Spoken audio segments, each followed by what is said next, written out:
안녕하세요. 저는 인천에 거주하고 있는 30대 초반 남성입니다. 김포 소재에 있는 이름을 대면 알만한 수첩을 만드는 공장에서 팀장으로 일하고 있어요. 신혼집으로 마련했던 아파트를 한 채 가지고 있고요. 아파트를 언급하는 이유에 대해서는 사연을 듣다 보면 알게 될 겁니다. 현재는 이혼을 한 상태이지만 이혼을 하기까지의 기막힌 사연을 들려드리고자 해요. 어렸을 적부터 집이 부유한 정도까지는 아니나 부족함 없이 자랐습니다. 하고 싶은 것, 먹고 싶은 것은 다 하고 살았고 부모님의 아낌없는 지원으로 무사히 대학도 졸업할 수 있었죠. 경제학을 전공하기는 했지만 군대를 다녀오고 마땅히 제가 무엇을 해야 하는지 갈피를 잡지 못했고요. 마땅한 자격증을 따둔 것도 없었기에 더욱 막막했습니다. 부모님이 시간적인 여유를 두고 천천히 생각해보라고 하셨지만 너무 죄송스러운 마음에 뭐라도 해야겠다 싶었어요. 그래서 우연히 좋은 기회로 지금 일하고 있는 수첩 공장에 취직을 하게 됐죠. 집은 인천이었는데 통근버스가 있어 비교적 수월하게 출퇴근을 할 수 있었습니다. 급여도 나쁘지 않았기에 마음먹고 공장에 출근을 하게 되었어요. 나름 인지도 있고 이름을 대면 알만한 업체여서 나름의 자부심도 느꼈죠. 일한 지 몇 개월 정도 됐을 때 같은 공장에서 일하던 여직원을 만나게 되었습니다. 그 직원은 신입 직원이었는데 제가 사수가 되어 옆에서 일을 알려줘야 했어요. 수수하게 생긴 외모에 싹싹한 성격까지 남자로서 반하지 않을 수 없었습니다. 자연스레 서로 연락처를 주고받게 됐고요. 그렇게 사수와 부사수 사이가 되었죠. 이지은 씨, 입사한 지 한 달이나 됐는데 그동안 도대체 뭘 배운 거야? 사수가 누구야? 뭘 가르쳤길래 이렇게 간단한 업무도 하나 처리 못해, 어? 내가 아니었으면 어쩔 뻔했어? 잘리고 싶냐고. 입이 있으면 말을 하란 말이야. 과장님, 이지은 씨 사수는 접니다. 무슨 일인지는 모르겠지만 이제 막 한 달 된 직원이에요. 제가 조금 더 자세히 알려줄 테니 너무 노여워 마세요. 이제 한 달밖에 안 됐는데 뭘 알겠냐고요. 뭐? 영은 씨, 내가 자기 그렇게 안 봤는데 말이야. 상사가 말을 하면 네 하고 말 것이지 뭘 잘했다고 내 말에 털을 달아? 자기도 잘리고 싶어? 도대체 직원 교육을 어떻게 시키는 거야? 사수면 책임을 지고 실수하지 않게 잘 가르쳐야지. 죄송한 말씀이지만 그렇게 과하게 뭐라 하시는 것도 정도껏 하셔야 합니다. 신입 직원이 알면 얼마나 한다고 그러겠습니까? 과장님은 신입 때 실수 안 하셨어요? 왜 애꿎은 신입한테 히스테리를 부리냐 이 말입니다. 뭐? 영훈씨, 말 다 했어? 내가 영훈씨 그동안 잘해주고 오냐오냐 하니까 내가 만만해 보여? 사수나 부사수나 다 똑같구만. 나 참 진짜 어이가 없어서. 뭐? 히스테리? 어디 히스테리 마음껏 부려줘? 에헤이. 김 과장도 그만하면 됐어요. 사수가 잘 가르치겠다잖아요. 더 큰 소리 내지 말고 다들 각자 자리에 가서 일합시다. 자, 김 과장도 진정하시고 영훈 씨도 얼른 일 봐. 사실 김 과장님은 40대 중반인데 노처는 히스테리를 늘 직원들에게 부리고는 했었죠. 저는 그러려니 할 수 있었지만 신입 직원이었던 전처는 그걸 감당하기 어려웠을 겁니다. 그렇게 그날 우리는 퇴근 후 술 한잔을 하게 됐고 저는 원래 사회생활이 그런 거라며 위로를 해주었어요. 나이도 어린데 공장에서 힘들게 일하며 잘 살려고 노력하는 것 자체가 대단한 일이라면서요. 그 기회로 우리는 서로에 대한 호감이 생겨 연인 사이로 발전하게 됐죠. 그렇게 2년 정도의 연애 후 우리는 자연스레 결혼에 대한 이야기를 하게 됐습니다. 서로 결혼할 나이가 됐고 벌이가 적당할 때 결혼을 하자는 뉘앙스를 풍겼기도 했고요. 사실 여자친구는 연애하는 기간 동안 짠순이 기질이 있었습니다. 저보다 3살 어렸는데 어린 나이에 경제활동을 하다 보니 아껴야 한다는 생각이 강한가 보다 했죠. 공장을 다니며 나가는 식비가 아깝다며 집에서 도시락을 싸와서 먹기도 했습니다. 데이트를 할 때에도 고급진 레스토랑보다는 순대국밥, 기사식당, 분식집을 더 좋아했고요. 한 번은 생일 선물로 조금 비싼 가방을 사주었는데 뭐하러 이런 거에 돈을 낭비하냐며 혼을 내기도 했어요. 또래보다 사치를 부리는 일은 없었고 평소 행동을 보아도 전혀 씀씀이가 해프거나 하지 않았기 때문이죠. 보통 아내 또래 여자들은 인터넷으로 선물 받은 명품을 자랑하거나 비싼 음식을 먹으러 가면 사진을 찍어 올려 자랑하고는 하는데 아내는 그런 게 없었어요. 물론 아내도 친구들과 어울려 놀기 좋아하는 연애 청춘의 20대였지만요. 자신이 카페에서 마시는 커피값을 아끼려고 공장 내 탕비실에 있는 믹스커피를 먹고요. 언젠가 한 번은 그러더라고요. 자기도 다른 여자들처럼 명품백 자랑하고 비싼 옷도 사입고 여행도 다니고 싶대요. 하지만 그럴 시간에 젊었을 때 조금이라도 돈을 더 벌어서 미래에 투자하고 싶다는 겁니다. 지금 벌 수 있을 때 바짝 벌고 나중에 마음대로 하고 싶은 거 좋아하는 거 하면서 살고 싶다고요. 나이 들어서 돈에 전전긍긍하며 사느니 그게 낫다고요. 남들이 보면 지질이 궁상처럼 보이겠지만 여자친구를 사랑했기에 그 마음 하나로 결혼에 대한 결심을 굳혔습니다. 그리고는 양가 집에 인사를 드리러 가게 되었습니다. 아, 안녕하세요. 영훈 씨와 교제 중인 이지은이라고 합니다. 잘 부탁드려요, 어머니. 아이고, 영훈이 드디어 네가 정신을 차린 모양이구나. 잘 됐네, 잘 됐어. 아가씨, 우리 영훈이 만나느라 고생이 많죠? 참하게도 생겼네. 그래, 저녁은 먹었어? 어서 와서 앉아요. 시장할 텐데 밥부터 먹자고. 직장 잘 다니게 해주셔서 감사하다고 기도한 게 엊그제 같은데 가정을 꾸리게 되다니. 너무 축하해, 아들. 우리 며느리도 앞으로 잘 지내보자꾸나. 결혼 준비하면서 부족한 게 있거든 언제든지 말하렴 도와줄 테니. 부모님은 제가 결혼을 하겠다고 말하니 입꼬리가 떨어질 줄 모르게 좋아하셨죠. 며칠 뒤 여자친구 집에도 인사를 가게 됐습니다. 마찬가지로 식사 후에 커피 한 잔을 하며 이야기를 나누었습니다. 여자친구 집에서는 예비 장인과 장모가 자기들은 여유가 되질 않는다며 많이 보태주지 못해서 미안하다고 하셨고요. 어차피 우리가 하는 결혼이라 양가 부모님들께 크게 손을 벌리고 싶지는 않았기에 문제가 될 건 없었습니다. 그러면서 저한테 집은 어디에 구할 거냐는 둥, 모아놓은 재산은 얼마냐는 등 질문이 많으셨어요. 하나밖에 없는 딸을 시집 보내는데 당연히 궁금하시겠거니 하고 나름의 계획을 말씀드렸습니다. 우리 집도 여유 있는 형편은 아니었기에 우리들이 모은 돈으로 시작할 예정이라고 말했고요. 표정이 약간 어두워지는 듯 했으나 이내 알았다며 결혼 준비를 잘해보자고 하셨어요. 예, 영훈아, 너에게 줄 것이 있어. 나중에 결혼 자금으로 주려고 모아둔 돈인데 이걸로 필요한 거 사고 그래. 집은 이 엄마가 사주마. 직장과 가까워야 하니 미리 봐둔 아파트가 있거든. 거기로 해줄 테니 행복하게 잘 살기만 해. 에이, 엄마, 이러지 않으셔도 돼요. 나도 직장 자리 잡았고 스스로 할 수 있어요. 넣어두세요. 제가 벌어서 알아서 할 테니 걱정 마시라니까요. 감사하게도 부모님께서는 그동안 모아놓은 돈을 보태주시며 작은 아파트까지 마련해 주셨습니다. 처음 시작하는 인생인데 빚 없이 살아야 한다며 자신들도 어차피 일을 하니 걱정하지 말라셨고요. 조금 무리해서 직장 근처에 있는 집을 마련해 주셨죠.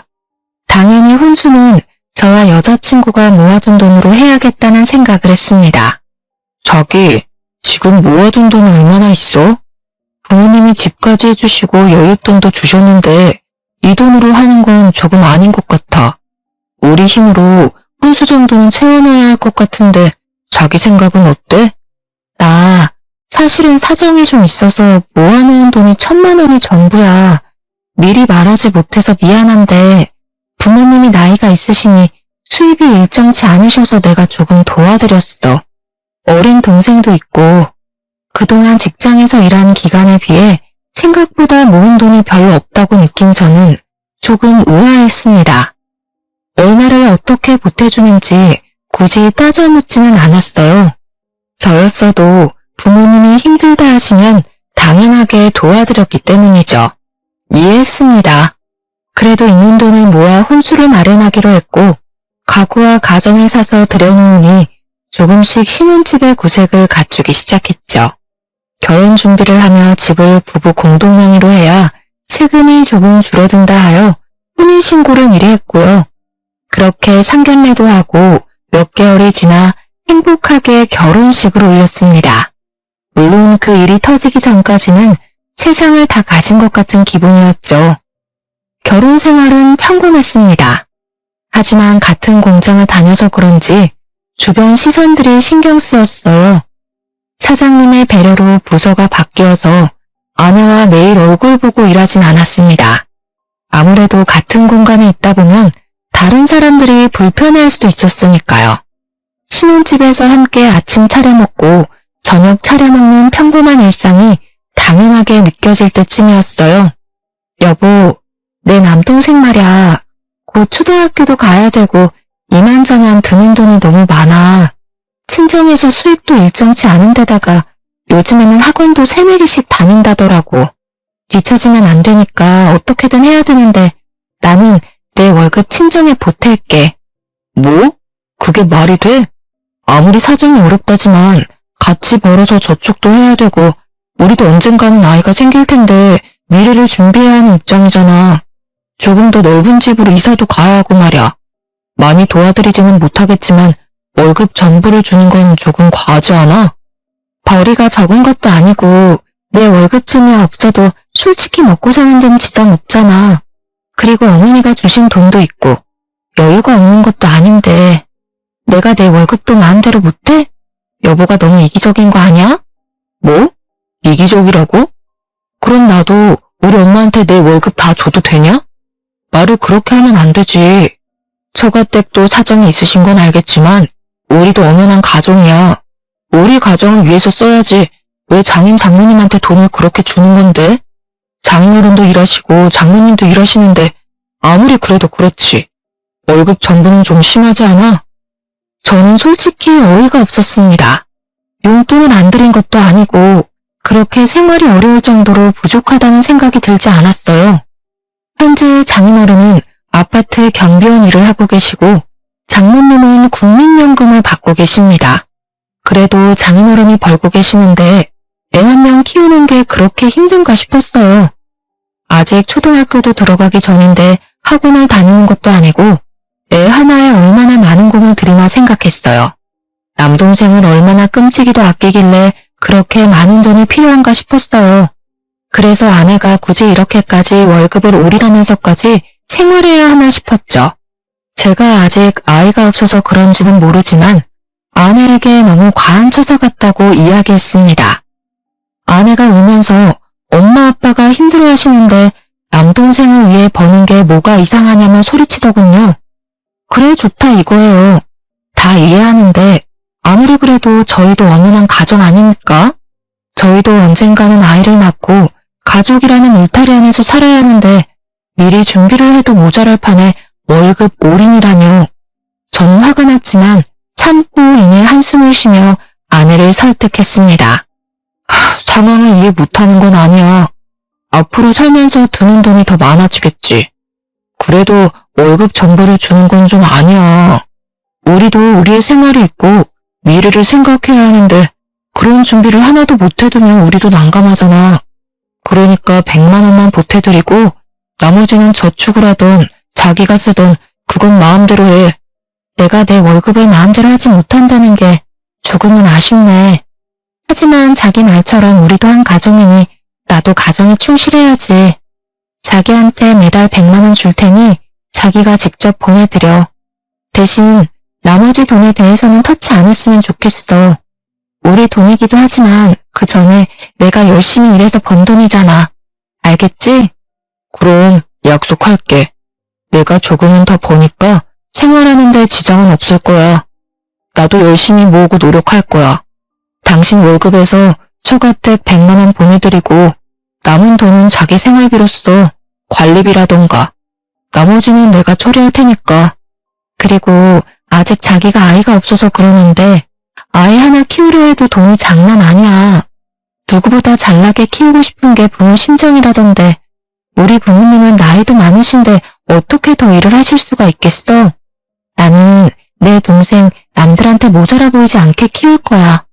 하나뿐인 남동생인데 그러니 내가 조금 도와드리려고 했던 것뿐이고 더는 오해하지 않았으면 해.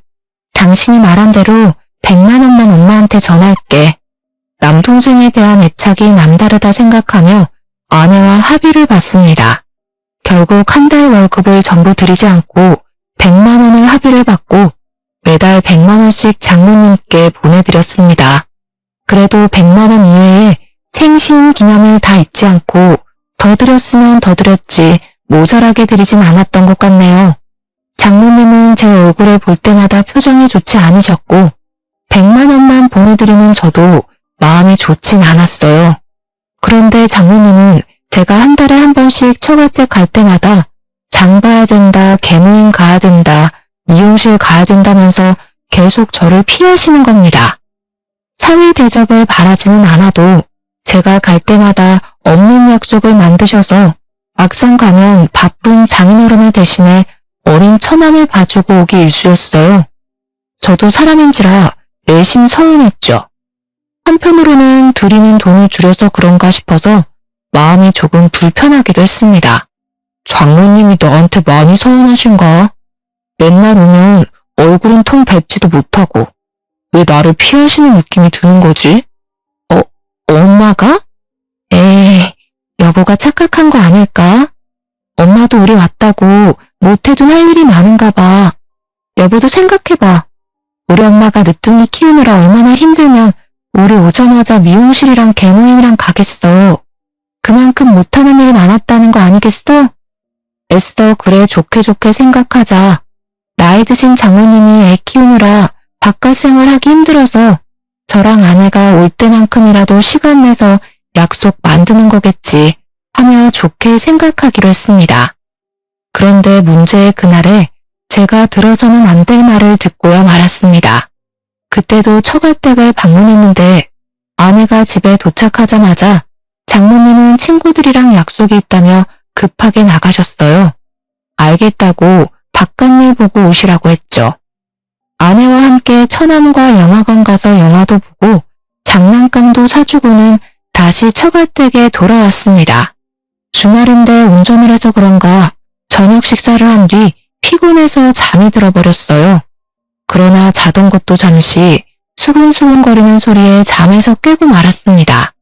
거실에서 아이의 소리가 들렸고 아내와 장모님이 대화를 나누고 있었죠. 무슨 이야기인지 듣다가 저는 기절초풍하고 말았습니다. 그래도 얘 아직까지 몰라서 다행이다. 고적상으로도 네 동생으로 되어 있으니 문제될 건 없다만 그래도 안 들키게 조심해야 해. 지우야, 너도 아저씨 있을 땐 엄마 보고 누나라고 해야 해. 알겠지? 엄마, 너무 시들어. 조용히 해. 우리만 조용히 하면 아무도 모르는 일이야. 나 혼자 벌어서 먹고 살기 힘들잖아. 시부모님이 여윳돈도 챙겨주셨으니까 모자라면 적당한 핑계 대서 돈 보태달라고 하면 될 거야. 걱정 마. 알았다. 그래도 졸부는 아니어도 부족한 것 같지는 않아 보여서 다행이네. 우리 지우 이제 돈 걱정 좀 줄겠다. 지우 너도 좋지? 누나가 돈 많이 벌어주니까. 지우야, 엄마가 항상 미안해. 지우가 엄마라고 부르고 싶어 하는 거 알아. 엄마랑 할머니랑 있을 때만 엄마라고 해야 해. 알겠지? 아저씨나 다른 할머니 할아버지 계시면 누나라고 꼭 부르고. 착하지 우리 지우? 아내는 나이 차이가 많이 나는 7살짜리 남동생이 알고 보니 동생이 아니라 지 자식이었던 거예요. 고등학생 때 일진 무리와 어울리다 사고를 쳤고 임신을 해서 낳은 아이가 어린 처남이었습니다. 아이의 아빠는 누군지 모르며 자기 자식인 걸 모르니 둘만 조용히 하면 되는 거라는 이야기를 하는 겁니다.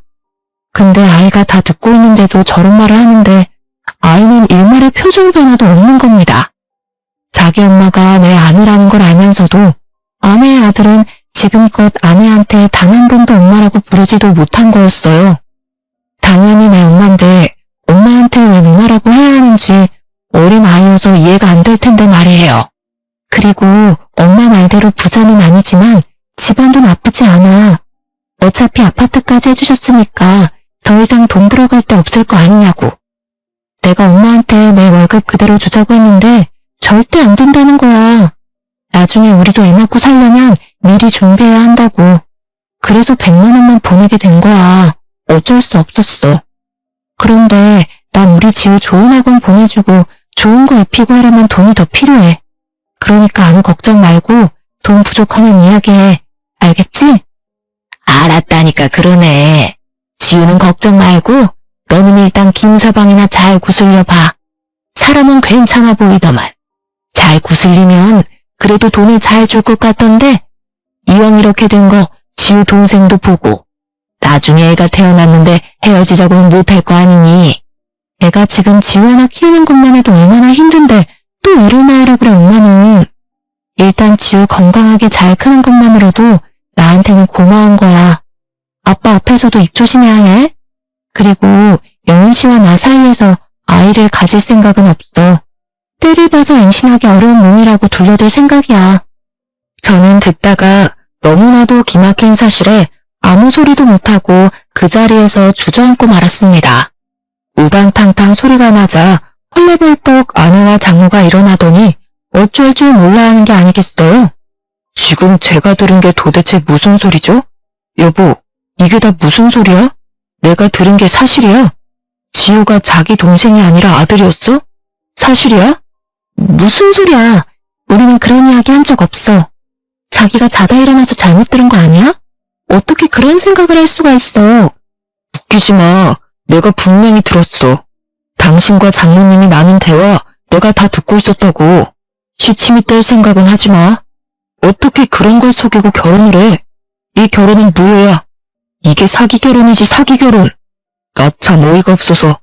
그리고 나와 당신 사이에는 아이가 없을 거라고? 무슨 말 같지도 않은 소리야. 아니 여보, 내 이야기 좀 들어봐. 당신이 오해하고 있는 거라니까. 사기 결혼이라니 여보. 이야기 좀 하자니까. 자네가 잘못 들은 게 맞아. 우리는 그런 이야기를 한 적이 없어. 아무래도 자네가 많이 피곤한가 보구만. 자네가 오해한 것 같은데 우리는 절대 그런 이야기를 한 적이 없어. 그럴 리도 없고 말이야 김서방. 제발 말이 되는 소리를 좀 하세요. 제가 처음부터 다 들었다는데 다들 왜 이렇게 고집이야? 진짜 어디서 사기 결혼을 해가지고 안 비켜? 이럴 거면 결혼을 왜 한 거야? 이건 명백한 사기라고. 아이 보기 부끄럽지도 않냐? 언성이 오가고 소리가 점점 커지자 아이가 겁에 질렸고 울기 시작하더군요. 저는 그 길로 짐을 싸들고 신혼집으로 돌아왔습니다. 당장 부모님께 사실을 알려야 했지만 저도 생각 정리를 해야 했기에 어쩔 수 없이 신혼집으로 왔고요.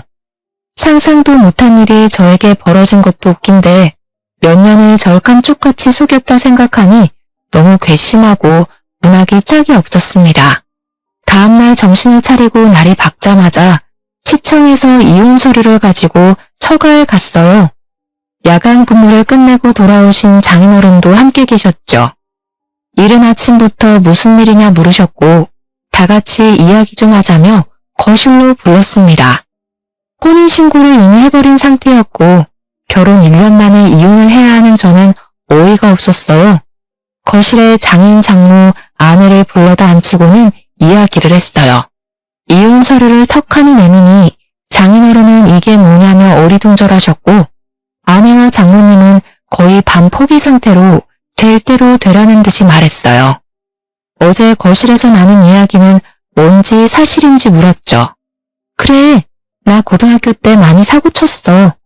흔히들 말하는 일진이라고 하는 무리랑도 어울렸고 그렇게 방황하면서 술도 먹고 담배도 폈다. 그러다가 아이가 생긴 걸 알게 됐지. 아이 앞에서 할 말은 아니지만 이미 알았을 때는 수술할 수 있는 시기도 놓쳤어. 그때가 고3이었나? 도움을 청할 곳이 없던 나는 그대로 가출을 했지. 그래서 미혼모 시설에 가서 애를 낳았어. 그 아이가 지우야. 그리고 당신한테 말 안 한 게 있는데 우리 신혼집 담보로 대출도 받았어. 그걸로 아빠 차 바꿔드렸고. 됐어? 이제 속 시원해? 일부러 숨기려고 했던 것은 아니야. 어쩌다 보니 일이 이렇게 된 거지. 그렇다고 앞길이 창창한 애를 고작 애 하나 때문에 가로막을 순 없지 않겠나? 지우한테는 미안하지만 우리 호적에 올려 동생으로 키울 작정이었어. 문제될 건 하나도 없고 말고 호적 정리도 깨끗하고 그러니 자네가 이해를 좀 해주었으면 좋겠어. 알고 보니 아내는 거의 모든 것이 거짓말이었어요. 그리고 무엇보다 충격적인 건 결혼 준비를 하면서 부부 공동명의로 된 집을 담보로 3천만 원이라는 큰 돈을 대출을 받았다는 겁니다. 공동명의여서 대출이 가능했는지는 모르겠지만 제3금융권에서 대출받아 완전 고금리 이자로 해놓고 나 몰라라 하면서 달에 꼬박꼬박 장모님에게 100만 원씩 드린 거였어요. 그 돈 어디다 썼냐고 화를 냈더만 그 돈으로 장인어른 차 바꿔줬다는 겁니다. 이 말도 안 되는 상황에 너무나도 당당하고 태연한 그들의 모습을 보고 치가 떨렸습니다. 그래, 이왕 이렇게 된 거 더 말할게. 사실 우리 아빠 차 오래되긴 했어도 굳이 바꿀 정도는 아니었어. 근데 이제 딸내미 덕 좀 보고 살 때 되셨잖아. 나이도 있으시고. 그래서 아파트 출근하러 갈 때 더 좋은 차 쓰라고 10년 만에 차 바꿔드린 거야. 딸이 아버지 효도해드리겠다는데 그게 그렇게 이상해? 아니, 효도는 당신이 직접 번 돈으로 해야지. 왜 우리 엄마가 해준 아파트로 담보받은 거면서 왜 당신 마음대로 써버렸어? 최소한 양심이 있다면 상황 설명하고 상의라도 했어야 하는 거 아니야? 어차피 결혼한 마당에 공동명의니까 상관없지 않아? 당신은 장인한테 효도하는 게 그렇게 싫어? 그렇게 안 이꼽니? 대출 좀 받았다 쳐. 일하면서 갚아나가면 될 문제 가지고 그렇게 꼬투리를 잡아야겠어? 당신 원래 그렇게 쪼잔한 사람이야? 당신이랑은 무슨 말을 할 수가 없네. 장인어른은 이런 사실 다 알고 계셨어요? 집사람이 매달 100만 원씩 장모님 드린 거, 그리고 신혼집 담보로 대출받아서 장인어른 차 바꿔드린 거요. 알고 계셨냐고요? 그리고 지우가 제 아내 자식인 것도 알고 계셨어요? 어쩜 그리 하나같이 절 속일 생각만 하셨어요? 아니 이게 무슨 말인 거냐 도대체. 김서방, 난 정말 몰랐네. 몰랐다고. 그저 직장 다니면서 모은 돈으로 바꿔준 걸로 알고 있었네만. 지은아, 여보, 이게 다 무슨 일이야? 지우 이야기는 또 뭐고? 내가 내 돈으로 친정에 돈 보태겠다는데 그것도 안 입고 하질 않나. 내가 알아서 하긴 냅두면 이렇게까지 하지 않아도 됐는데 이왕 이렇게 된 거 미안하다는 사과는 못할 것 같아. 이미 엎질러진 물. 그래, 이혼하자 이거야. 도대체 내가 뭘 그렇게 잘못했니? 오랜 침묵을 깨고 상황 파악을 대충 하신 장인어른이 연신 미안하다며 사과를 하셨습니다. 저는 뒷골이 땡겨서 아내와 장모님의 뺨이라도 후려갈기고 싶었어요. 하지만 사과를 하시는 장인어른과 그런 어른들의 모습을 바라보는 어린 처남을 보고 겨우 참았습니다. 아내와 장모님은 한 번만 봐달라고 자신들의 이야기 좀 들어달라고 사정했지만 제가 매정하게 이혼 서류에 도장을 찍으라고 하자 적반하장으로 나왔습니다. 장인어른은 도대체 무엇하는 짓이냐며 아내와 장모님께 소리쳤지만 그들은 막무가내였어요. 자네 그거 아나? 이미 혼인신고를 한 마당에 이혼하게 되면 신혼집으로 마련했던 아파트를 반으로 나누고 위자료까지 줘야 해. 아이의 양육비를 줘야 한다는 얘기야. 부부 공동명의잖아.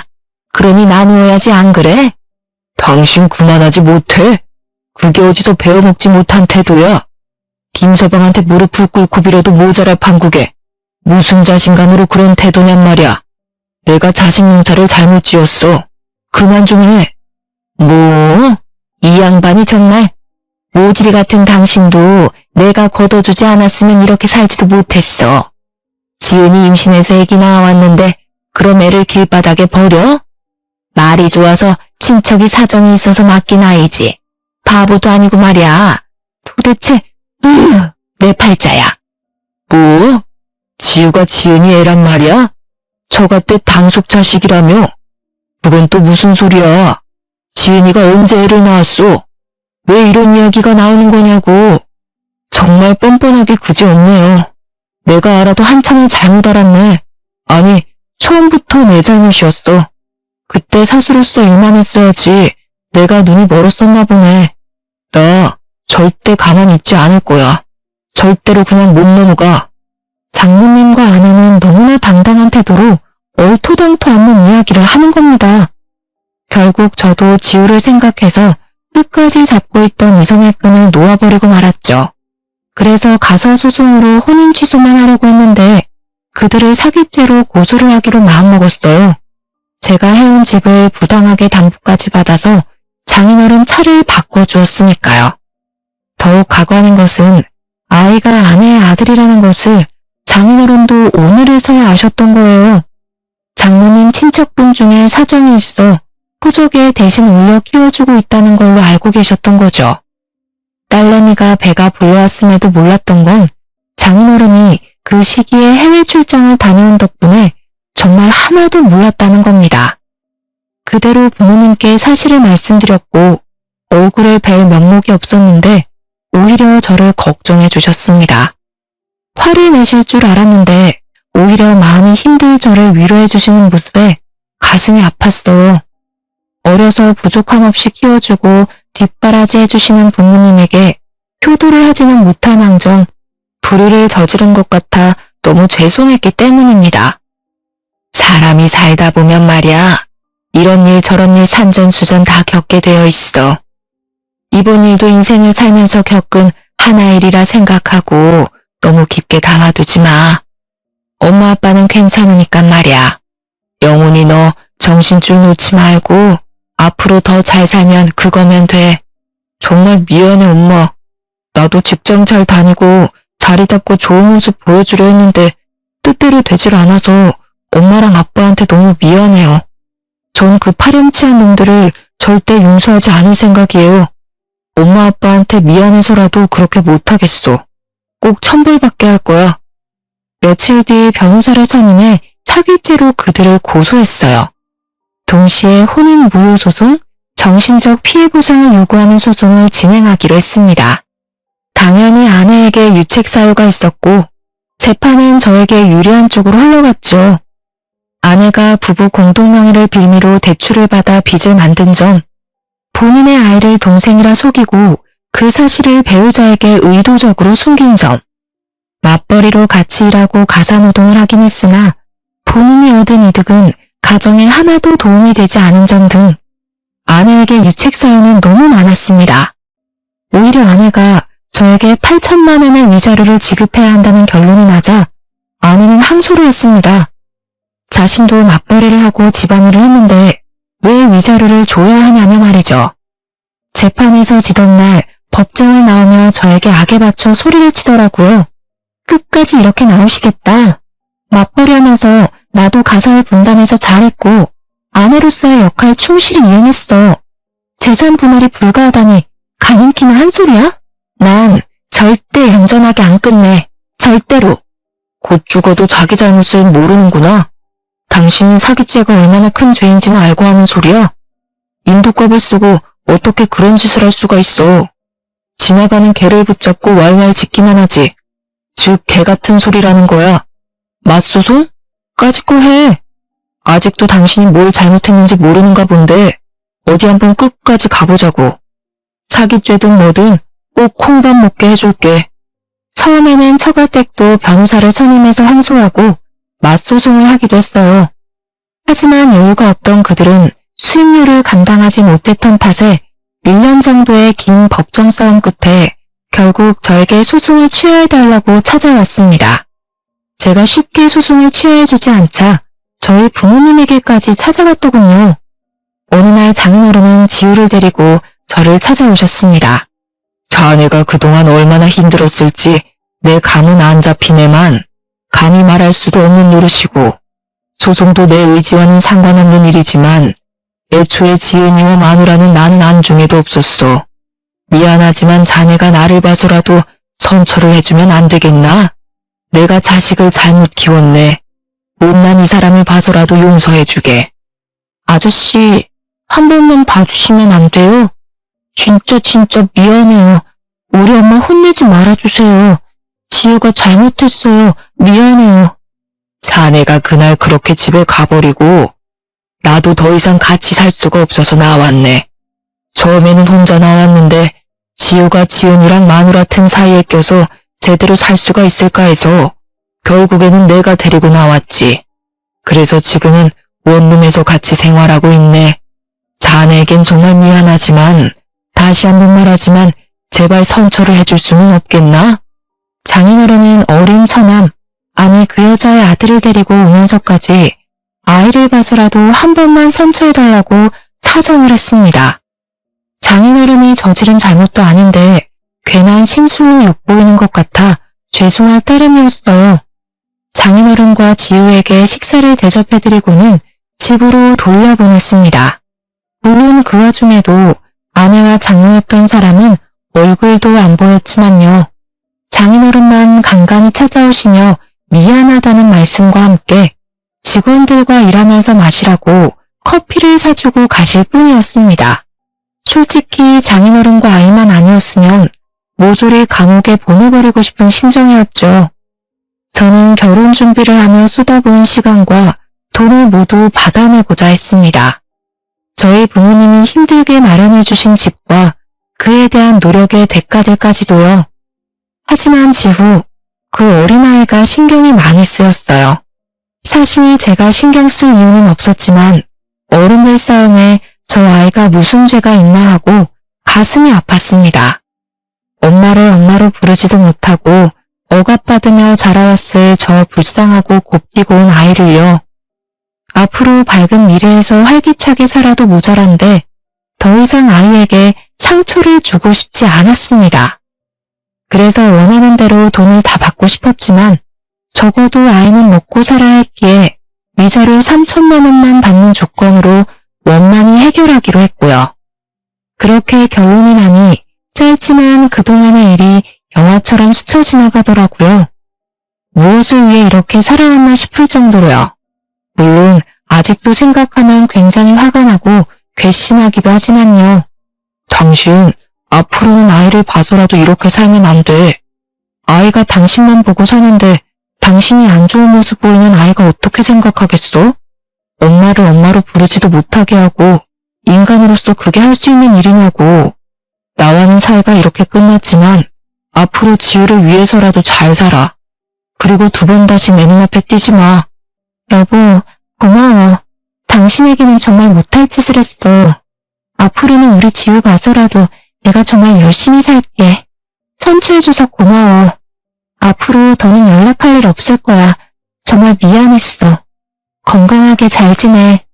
자네가 어려운 결정을 해주어서 고맙네. 정말 고마워. 내가 자식, 마누라 관리를 잘못한 탓이 크네. 자네도 우리는 있고 이제 행복한 삶을 살길 바래. 그동안 미안했네. 그들은 연신 저에게 미안하고 고맙다며 인사를 하고 그 뒤로 연락이 끊겼죠. 그것이 저와 그들의 마지막이었습니다. 이혼하고 2년 정도밖에 지나지 않았지만 저는 그동안 안정을 되찾고 열심히 공장에서 근무했습니다. 일에 집중한 덕분에 올해는 팀장 자리까지 승진했고요. 신혼집으로 마련했던 아파트는 이혼한 뒤 급매로 곧장 팔아버렸고 돈은 다시 부모님께 드렸습니다. 나중에 저 말고 부모님을 위해 노후 자금으로 쓰시라고요. 그리고 저는 회사 근처 방 2개짜리 집을 얻어 살게 되었습니다. 당시 전처와 같이 신입 직원이었던 남자 직원은 대리로 승진했는데요. 가끔 전처와 연락을 주고 받는다고 합니다.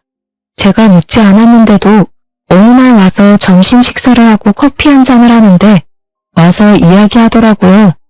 팀장님, 지은씨 충청도 쪽으로 내려가서 자리 잡았나 봐요. 거기서 견과류 포장하는 공장이었던가? 다시 취직해서 일 시작했나 봐요. 아직 재혼을 하거나 그런 건 아닌 것 같더라고요. 박 대리, 나한테 굳이 그 이야기를 하는 이유가 뭔지 모르겠어. 이미 그 여자와 나는 끝난 사이라 더는 그 여자에 대해 알고 싶지가 않은데 말이지. 계속 연락하고 지내나 본데 이거 하나는 분명하게 전해줘. 나 같은 사람이 생기면 내가 쫓아가서 그 남자 살려줄 거라고. 내가 두 눈 뜨고 살아있으니 나한테 했던 같은 실수는 반복하지 말라고. 에이, 김 팀장님도 참. 욕먹을 행동을 해서 그렇지 성격은 착했잖아요. 제가 팀장님께 괜한 말을 전해드린 것 같네요. 요즘은 이혼이 흠도 아니잖아요. 돌싱 몰라요, 돌싱? 그래도 근황은 알려드리고 싶었는데 제가 생각이 짧았어요. 죄송합니다. 그래, 박 대리도 여자 만날 때 조심하라고. 예쁘다고 반해서 덜컥 만나고 그러면 안 돼. 신중해야지. 그러다 내 꼴 난다니까. 이제 시덥지 않은 농담 따먹기 그만하고 어서 가서 일 봐. 아내였던 여자가 예쁘고 돈 아낄 줄 알고 검소해서 착한 여자인 줄 알았는데 결혼하고 뒤통수 맞은 게 2년이 지나도 생생하게 기억날 정도로 충격이 남아 있었습니다. 물론 같이 일하는 동료들에게는 아무렇지 않은 척 농담을 주고받기도 하지만요. 박대리 말처럼 요즘엔 이혼은 대수롭지 않은 일이니까요.